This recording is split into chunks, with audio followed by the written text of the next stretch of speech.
Magandang balita! Magsisimula na sa October 12 ang unang hakbang ng Philippine Identification System of PhilSys registration sa mga piling lugar. Mayroong tatlong hakbang ang PhilSys registration. Step 1. Pagkolekta ng demographic information at appointment setting. Step 2. Validation and biometric capture. Step 3. Issuance ng PhilSys number o PSN at PhilID. Prioridad ng Philippine Statistics Authority ang kaligtasan ng registrants at registration staff. Kaya naman, ang PhilSys registration ngayong taon ay magsisimula sa 664 cities and municipalities in 32 provinces na itinuturing COVID-19 low-risk areas. Sa ganitong paraan, mas mapapangalagaan ang kapakanan ng registrants at registration staff habang mahigpit na pinatutupad ang health at safety standards sa pagrerehistro. Pangunahin ring irerehistro ang low-income household heads upang mapadali para sa kanila ang pagbukas ng bank o e-money accounts. Dahil dito, mas mabilis na nilang matatanggap ang kanilang mga ayuda mula sa pamahalaan gamit ng digital channels. Sisiguraduhin din ng PhilSys na maging mas maayos ang targeting ng mga benepisyaryo ng social welfare programs ng gobyerno. Sa paunang 32 provinces na may 57.6 million na kabuoang populasyon, tinatayang nasa 15% o 9 million ang target registrants para sa unang hakbang ng PhilSys registration ngayong taon. Ano ba ang mangyayari sa unang hakbang ng PhilSys registration? Tara at alamin natin. Una, mayroong bibisita na PSA enumerator sa inyong tahanan para sa unang hakbang ng PhilSys registration. Ang ating mga PSA enumerator ay may suot na valid PSA ID at magpapakilala na sila ay bahagi ng PhilSys registration. Mahigpit na ipatutupad ang pagsusuot ng face mask at face shield. Sisiguraduhin din na mapapanatili ang 1 meter social distancing habang kausap ang PSA enumerator. Pangalawa, hihingiin ng PSA enumerator ang inyong consent o permiso upang kolektahin ang inyong demographic information. Pangatlo, kukuhaan kayo ng front-facing photograph ng PSA enumerator. Ito ang gagamiting reference para sa on-site registration at upang masiguro na kayo ang may-ari ng impormasyon. Paalala na hindi ito ang lalabas na litrato sa inyong ID.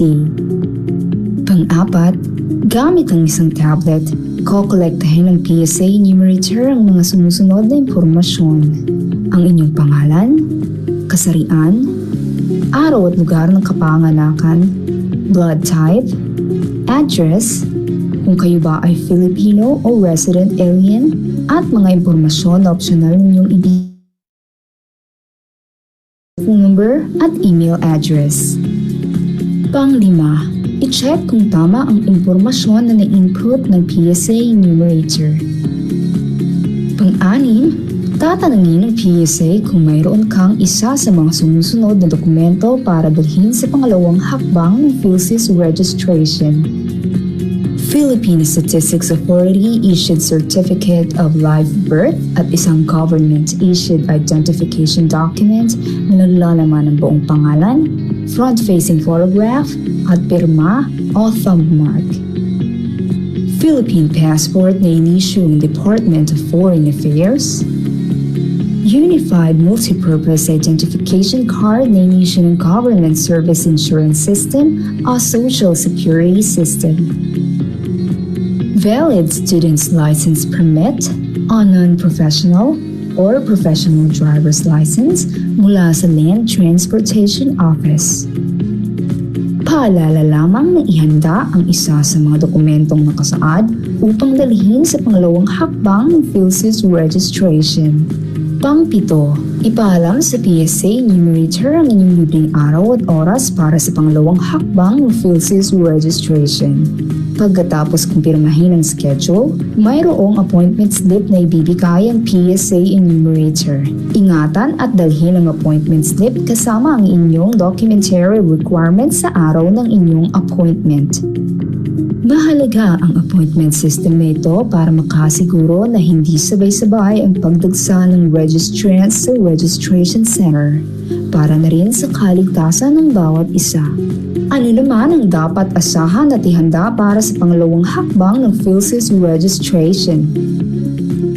Una, sa araw ng inyong appointment, pumunta sa designated registration center sa inyong lugar, dala ang inyong dokumento at appointment slip.